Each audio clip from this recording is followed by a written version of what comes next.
Hey, what's going on, everyone? Welcome to another episode of the Belgian Waffle Ride podcast show.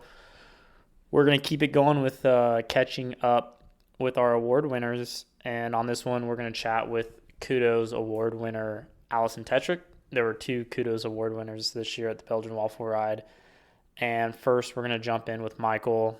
Michael's going to kind of discuss on why Alison won it, what kind of feedback he was getting from other people that kind of nominated her to this level to win the KUDOS award. And then once we hear Michael's kind of take on it, we're going to jump into our interview with Alison post BWR, where she talks about the event, winning the award, women's cycling, the state of cycling with racing events in the U.S., just kind of her overall, take on where it's going, and then we really break down her ride. She had a really up and down ride with, kind of being there in the beginning, and then she had a couple crashes, and then she kind of just sat back and, kind of took in the party and the atmosphere. And I think that's where she really kind of shined with winning her KUDOS award, because she's just hanging out with people, having a laugh, hanging out at the sack stops, just really bringing that vibe together, which is so fun that so many people have at the Belgian Waffle Ride. So yeah, let's first hear from Michael, and then we're gonna jump in with Ali. Enjoy. Alison Tetrick. Alison didn't have the race that she would have liked to have had. There was an early crash that she ended up in at the bottom of a dog pile, and that wasn't her only crash. So instead of quitting or, jumping in the sag wagon or doing what a lot of other people do, because up till this year, 40% of the people that start the BWR never finish it. She went after it, and not only did she go after it, but she encouraged every single person along the way, dragged people with her. Every person that she passed, she yelled encouragement, pushed them up the hill, did everything that Udo would have done, and did it with a smile, even though she was badly bruised and bloodied. She really, really exhibited that spirit that we love. All right, on the phone we got Ali Tetrick. Alison, how are we doing tonight? I'm doing pretty well. It's summer, lots of bike riding, and all things adventure now. Nothing serious, so it's a good life. I feel like everything for what you're doing now should be not serious at all. Like you're not racing anymore, like at the professional level. Like you're having the fun times now, so you should just lose that serious word out of your vocabulary. No, there's no serious. It's just about fun, adventure. Sometimes I like to go really hard and, do a little, smack talking every now and then. And other times I just like to, take some photos for the Instagram. Yeah, actually, like you do a pretty good job with keeping everyone updated, like especially on your Twitter with like your little quotes from your group rides with what people say. Those are pretty great. If you don't follow Alison on Twitter, you should definitely tune into those. I had a couple people get offended. They say, "Do you not like people talking to you on group rides?" I go, "No, I think that's the point of group rides, is a little heckling, telling somebody that I should go faster, and that's what it's about. And then you kind of ride harder or you don't, and it's your choice and your prerogative. And that's why we ride bikes together, right? Like, it's funny." Oh, yeah, yeah. I mean, that's what we think. There are some people out there that probably don't want to hear that at all. They're like, super serious and roadie. Like, yeah, I don't want to go down that tunnel. We're here to talk about fun. So, and speaking of the fun, let's talk about the recent BWR, which was which one number was that for you now? That's my number 3, but I will tell you that's the only second one I've finished, which we've covered. One involved Uber. Okay. The last two I have finished. That was great. Yeah, if you're not going to finish, grab an Uber XL. Cruise on back to the brewery. Courtesy of Alison Tetrick. Yeah, that was the first year. Now I finished 2. I guess I got 3rd last year, and this year I finished. So you got the KUDOS that. award this year. I did. I didn't know there was a KUDOS award. Podium. I'm very excited. No, that was awesome. I mean, I know that's one thing Michael wants to make these awards kind of almost more prestigious than actually like getting on the podium or something. So you've got a podium finish and you've got a KUDOS award now. So you're well ahead. Yeah, I ended up this year I had a team. We were kind of like the Bad News Bears. We're just kind of like this ragtag group of Specialized ambassadors and employees of Specialized, and we kind of went under Specialized Rocket Espresso. So we did win the team overall, which thank heavens I finished after crashing so hard, else we would not have won the team overall. But I was in a very interesting space just finishing Belgian Waffle Ride this year. I definitely started out hard and was racing and felt relatively competitive, and I hit the deck really hard.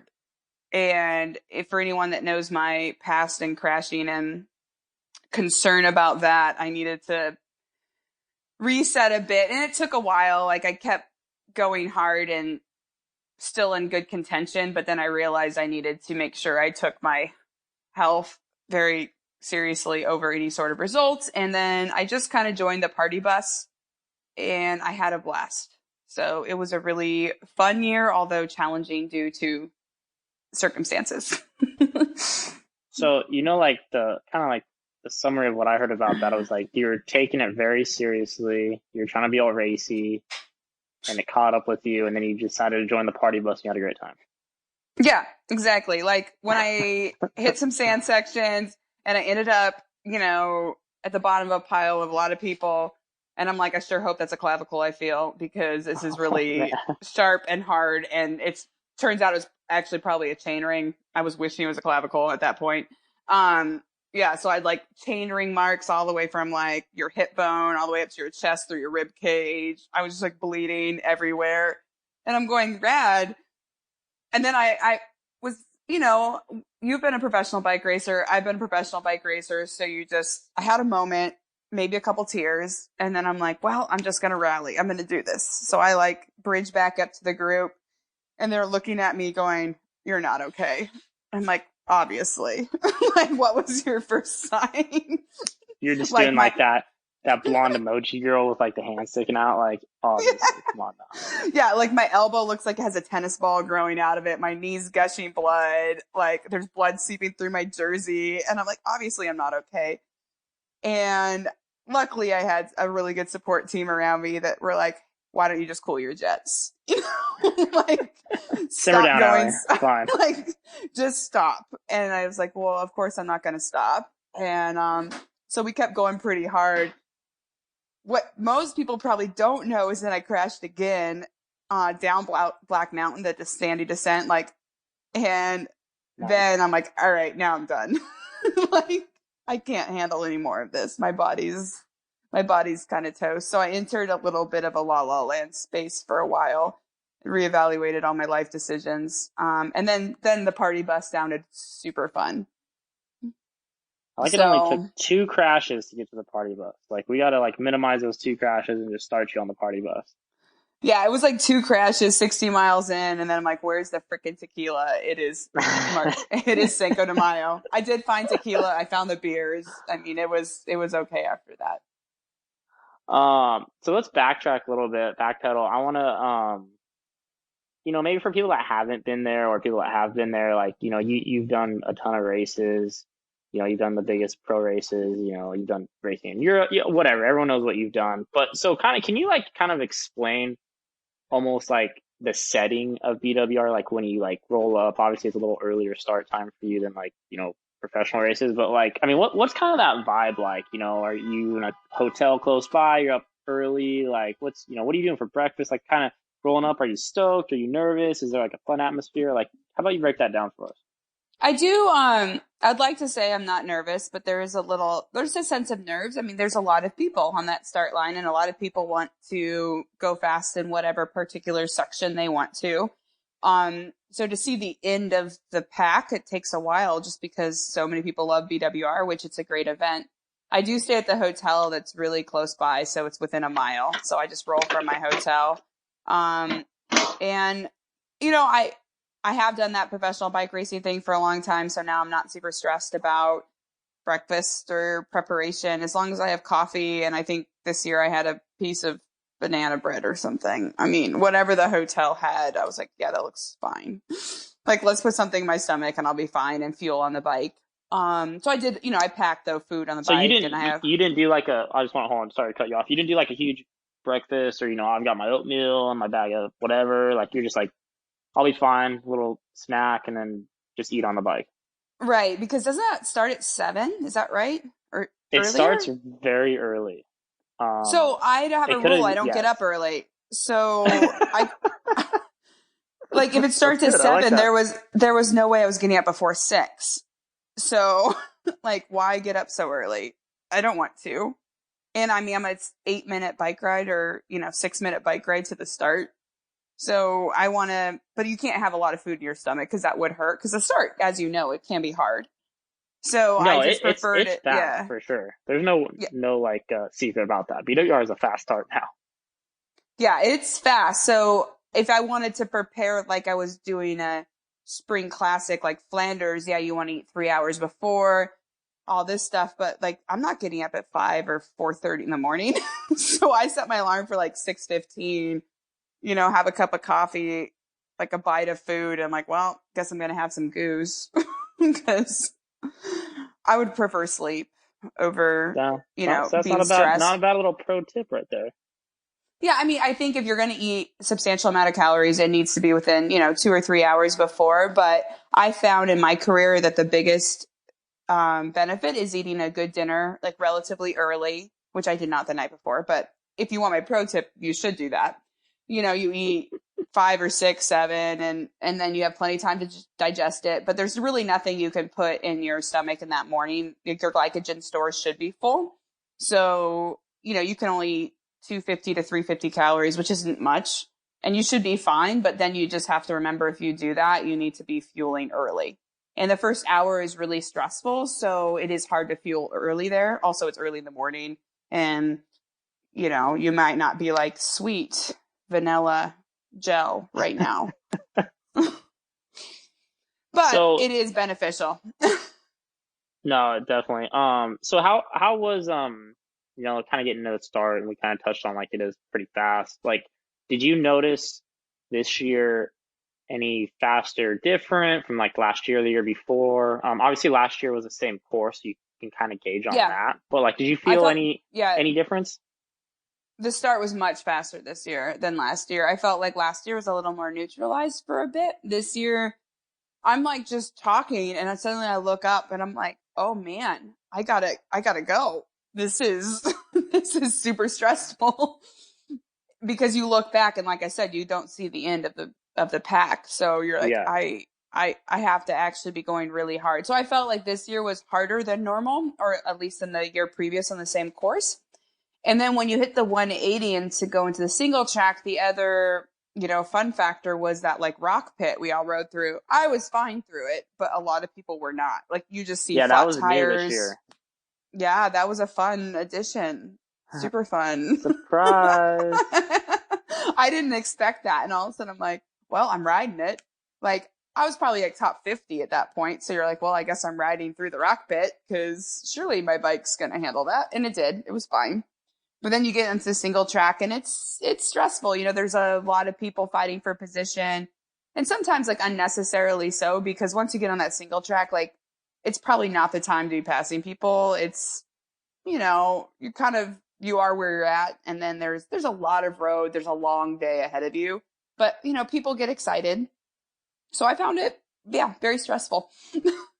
How just like, this is curious on my end. I've always wondered this, like, so you started in the first wave, obviously, and that's kind of like, the elite, Cat 1 2 Pro, like you kind of whatever, like the elite riders, but there's still at least a few hundred people, a couple hundred. How is positioning with that group of people compared to like when you would be racing like pro women's only? Is it a huge Uh, difference? Is it like, are you fine? You get, or is it comfortable for, like, is there any difference? Obviously I've never done a women's pro race, bike race, but like, well, how is that? I think it's different because when you do something like, say, you're doing the Tour of Flanders or Liège-Bastogne-Liège, or something that where position really matters at critical points. But you're all like you're with your peers, so there's also team tactics, there's strategy, and there's position that matters. But usually, most people have a role in that. And this is kind of like you're just throwing, I don't know, this potpourri of people into this and just saying Yeah, take a there is left no turn. teams. It's free. Yeah, definitely very free for all, like individualized almost. You know, it's like Yeah. I imagine like people like that are sprinting at the end of a race and they don't have a train. They're just kind of hopping off people.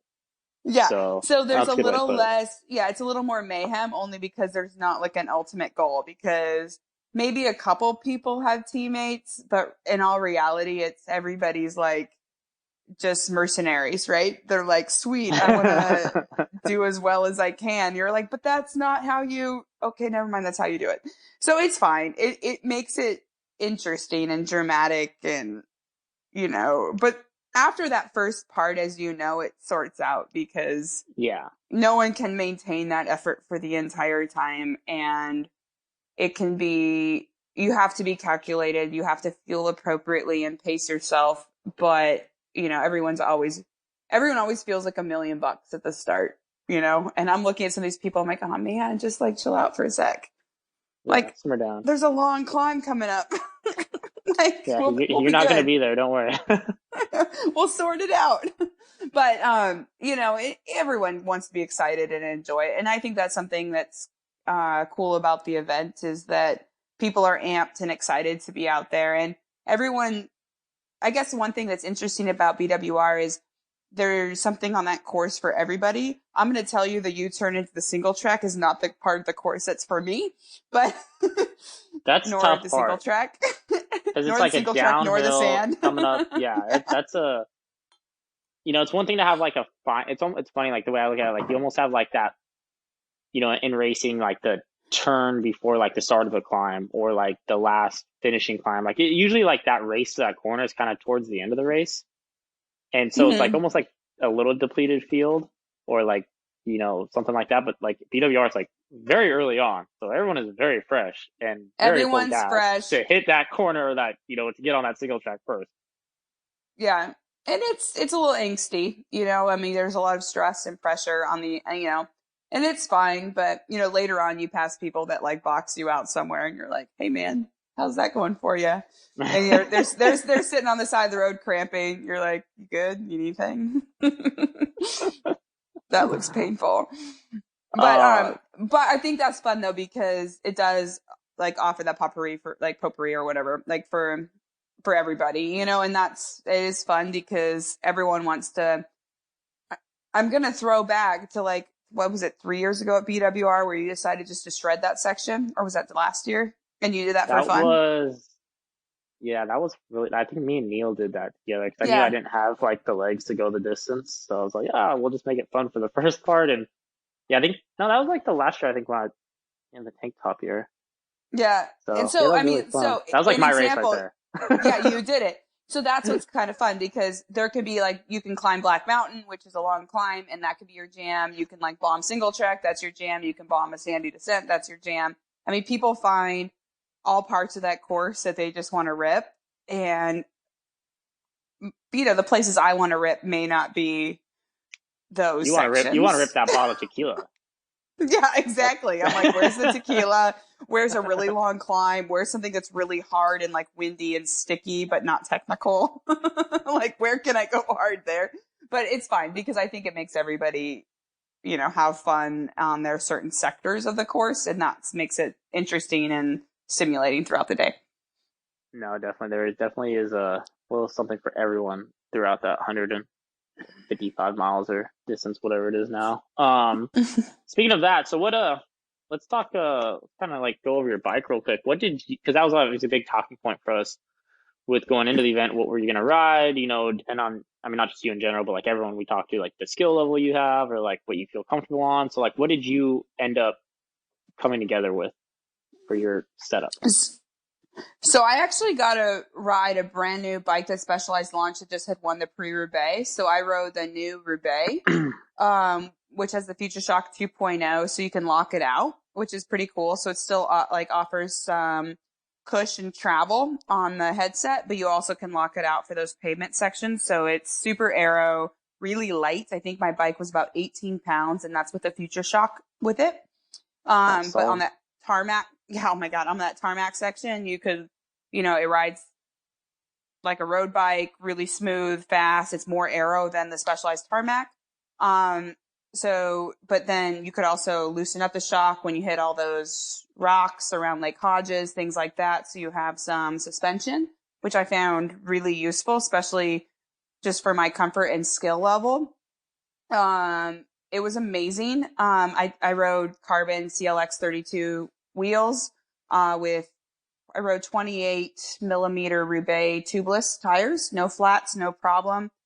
And then the other kind of game changer was running that SRAM Red ETAP Access. So I had ETAP, but with Access. So I ran a 4633 up front and a 1033 in the rear. So I had seriously all the gears. So things I hadn't cleared the year before, I could clear.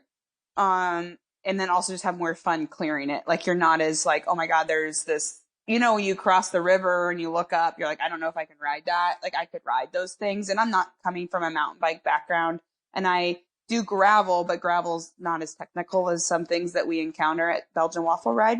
So I was able to have fun clearing things, feel safe on my bike, and then also have all the gears to be able to navigate that, as well as a little bit of comfort and stability. So I was pretty stoked on the bike, and we built it up special for BWR. We have some amazing photos of it. It's like this fade glitter, and it's got like this abalone shell, like S-Works logo. I mean, it's an incredible bike. So that to me was pretty special, to feel so safe and comfortable on my bike and be able to conquer that terrain with and have fun doing it, versus I'm sure I could ride something else and be fine, but I had fun riding that bike because there were gears, it's comfortable.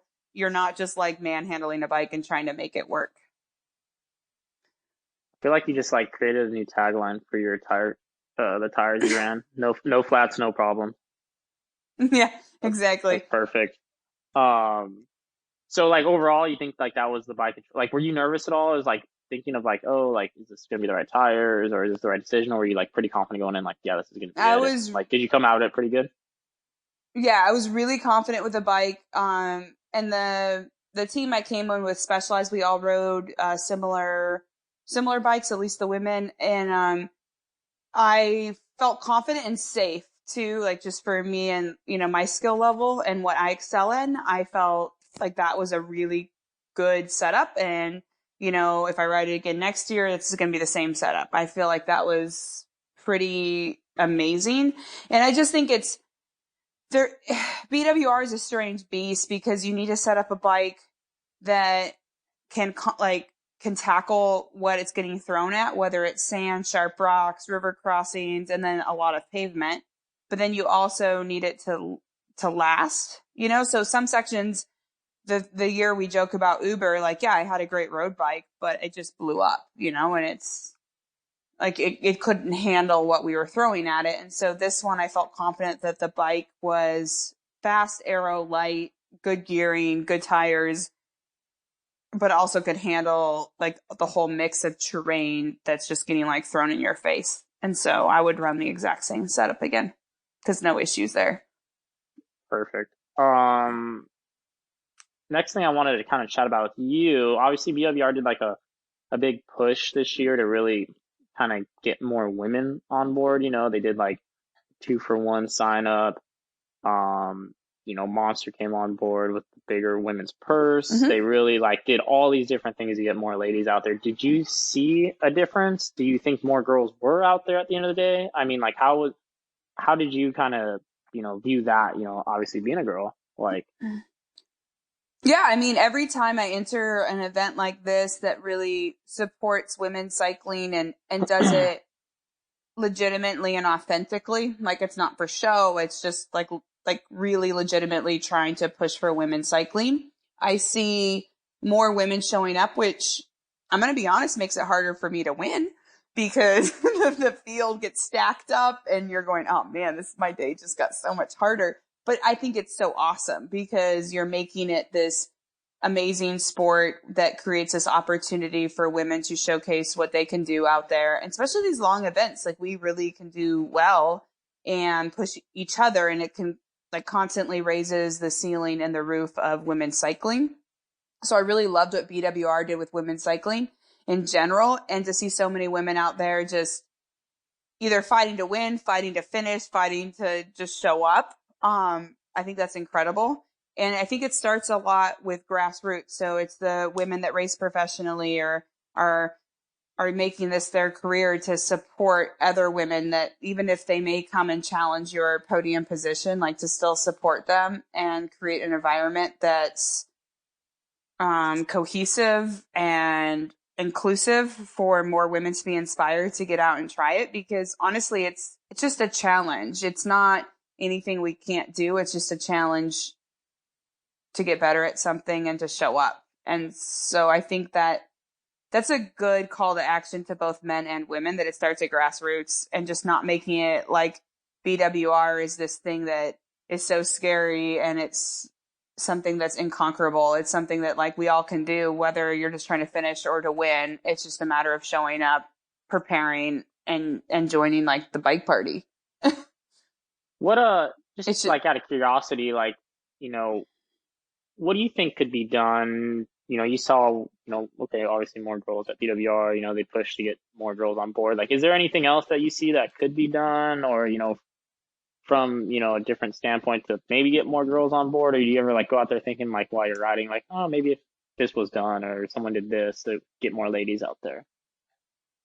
I think it, like I said, it does start at grassroots, and it's there's a sense of ownership for women that have succeeded and paved the way in so many ways, like to welcome new women and to, like I said, include them even if they're a threat, like to still say, hey, this is a huge platform. Let's go and do this together. But I also think there could be some opportunities where maybe you can do some, women's rides or, like ways that you could, showcase parts of the course to show them like, something about BWR becomes this enigma. It's this, oh, this sector so hard, or this sector is so hard. But when you get out there, like, honestly, if I can do it, anyone can do it. Cause it's not my skill set per se. Like, it's still challenging for me, and for me to humanize the sport and say, hey, do you think Lake Hodges scares you? It scares me. And yeah, I'm racing to win, but it still scares me.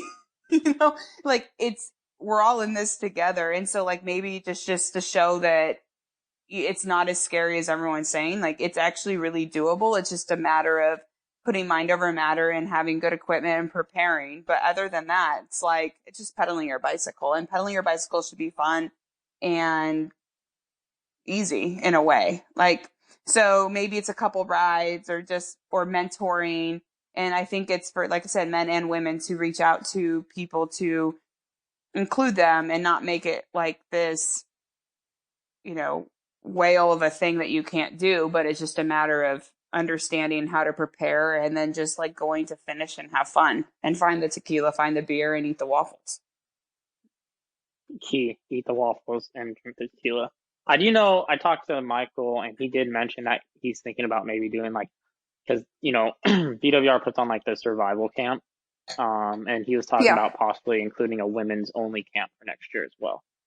And I think that could kind of touch on like what you're talking about getting like more girls out there. It's women specific and, maybe going over some sections and doing some like tutorial style of like, hey, this is, you might think it's kind of scary or tough, but like you just go out there and break it down, get all the girls out and, maybe have someone like you on board to like help, teach, some skills or do something like that. And I think that could actually open the door as well to getting more of them out there. Yeah, because if I look at my trajectory at BWR, and we were laughing, but like first year I'm in an Uber, second year I'm third, and then the third year I've crashed. But like honestly, even after I crashed, like I'm riding sections that I hadn't rode the year I got third. You know what I mean? Like I had crashed, so I was trying to take my health over any sort of result as the priority, which I don't regret. But I was riding sections I never could have ridden. Granted, my equipment was unparalleled and amazing, but I think my skills had come up so high. I was pretty proud of myself for that. And so, yeah, I'm a professional cyclist and I've ridden all over the world, but stuff still scares me. And I think you can see your progression and your skills and confidence on that, and that it's not rocket science. It's just pedaling and, lightening your weight here and there. And then also just like having freaking fun. Like, so what if you have to unclip and dab for a second? Okay. I mean, I think everyone does. Yeah, I mean, no, no stress, not serious. I mean, it's all about fun at the end of the day. I think that's what BWR is really capturing with people. It should be, but people take it seriously. But you should just like literally just put a challenge to yourself. And if you want to, I don't know, like I think out of the 3 times I guess we did it twice at River Crossing and Lake Hodges. Like I don't always clear that, I mean, I clear the river, but then you go up the next rock section, you're like, oh man, wrong line. Even though I know the line, I just took the wrong line because I'm an idiot, It happens. And you're like, why am I over here? Because you're trying to pass somebody, or there's like a hiker, and then you're like in a boulder, and you're like, I guess I'm walking right now. But that's okay. Like, that doesn't matter. You're still moving forward. You're still like, yeah, forward progress, and it's fun. Like, it just should be funny. Like, because I think some of that stuff is so ridiculous that you're putting your bike through, but it can do it. And I think it's just a matter of enjoying it and just making sure you're not taking yourself too seriously while doing that. No, totally, I like it. So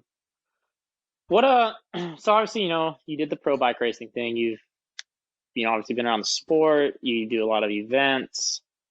How do you feel? I feel like this year was kind of a really kind of bigger turning point for an event like BWR, with like how much bigger it's getting from a rider presence to a media presence to, the bike industry is taking it more seriously. The companies are coming on board.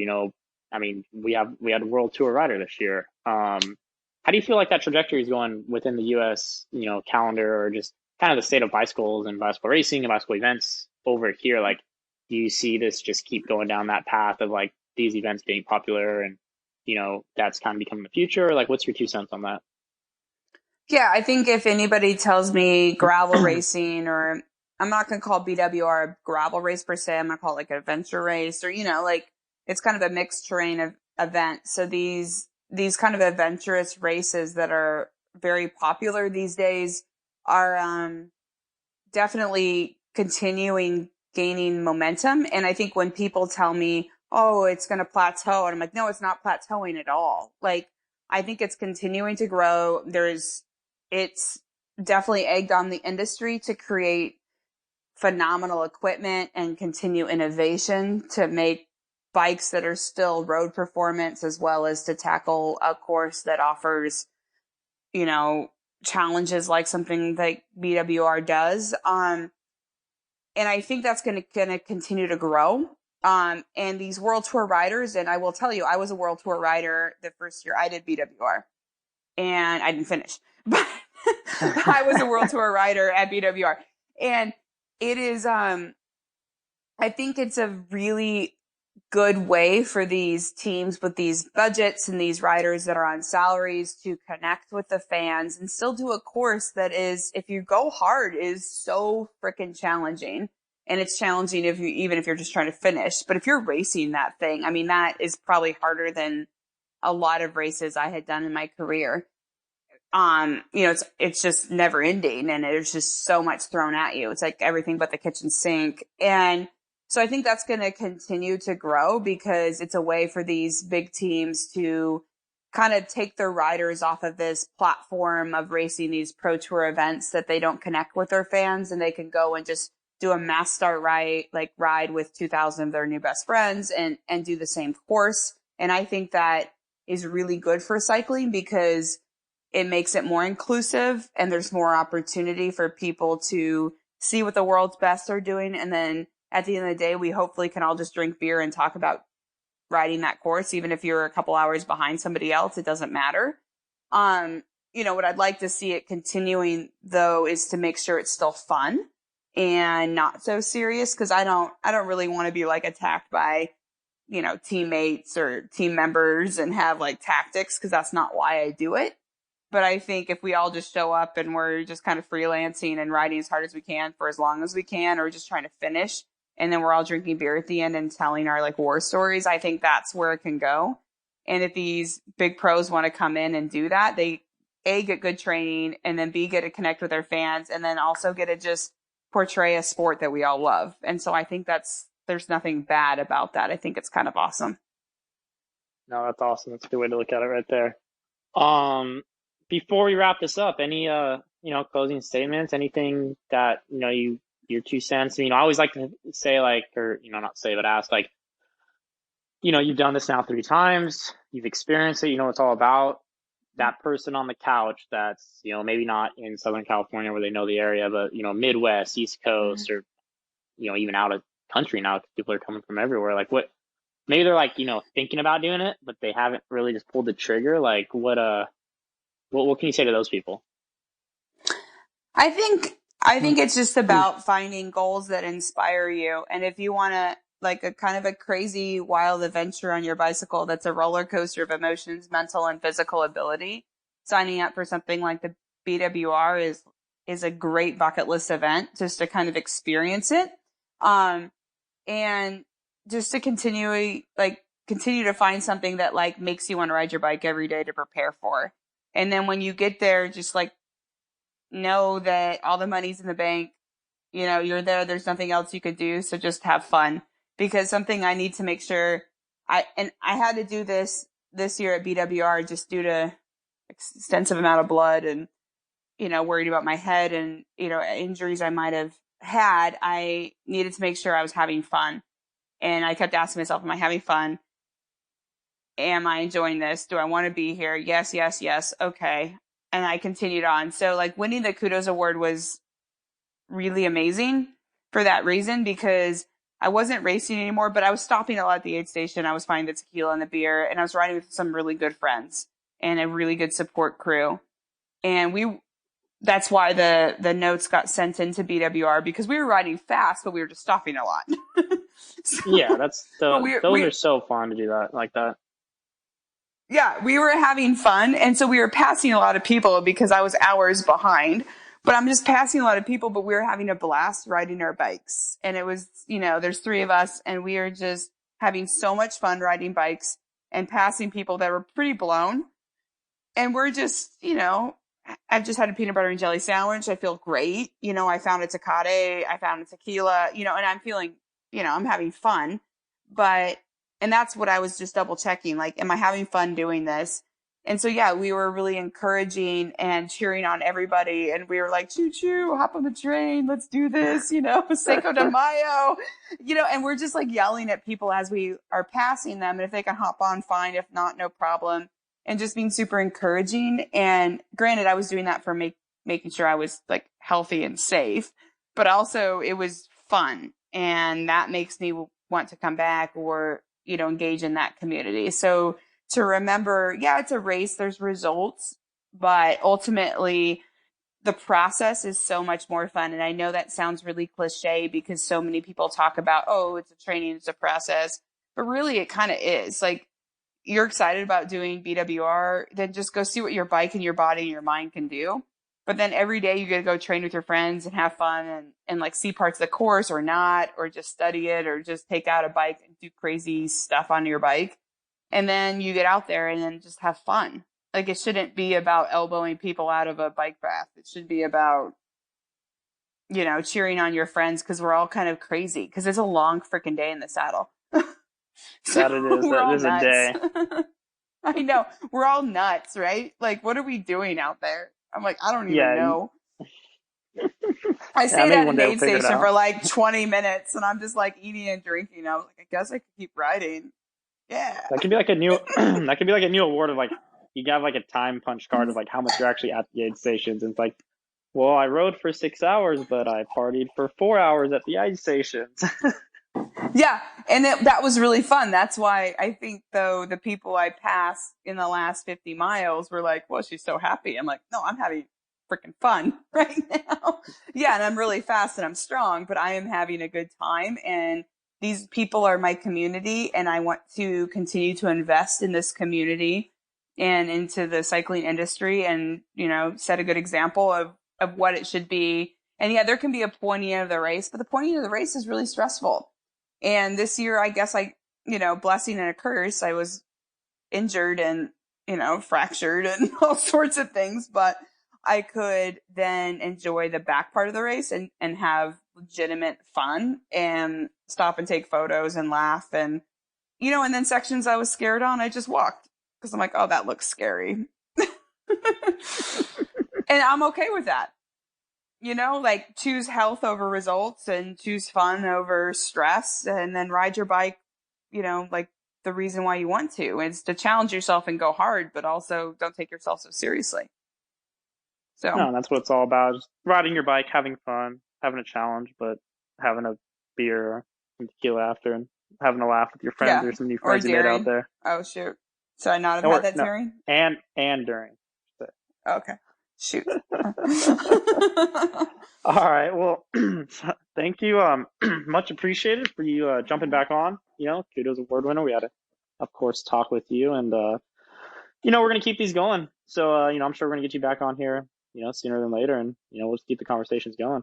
But yeah, best of luck with everything you got coming up next, and you know, we'll be following your stuff. Perfect. And thank you again for the award. I think it was really an honor, and I was maybe a little dramatic during the race only because I was really bloody. But honestly, I had fun and I felt safe because who I was with and being in that community was really powerful. And to finish was hard enough for me this year. So to be able to have this award and have the acknowledgement was more than I ever expected, but it's really worth it. So I appreciate your community and what you guys have done. So thank you. Well, we appreciate you, and until next time, much appreciated for the chat, and yeah, we'll talk soon.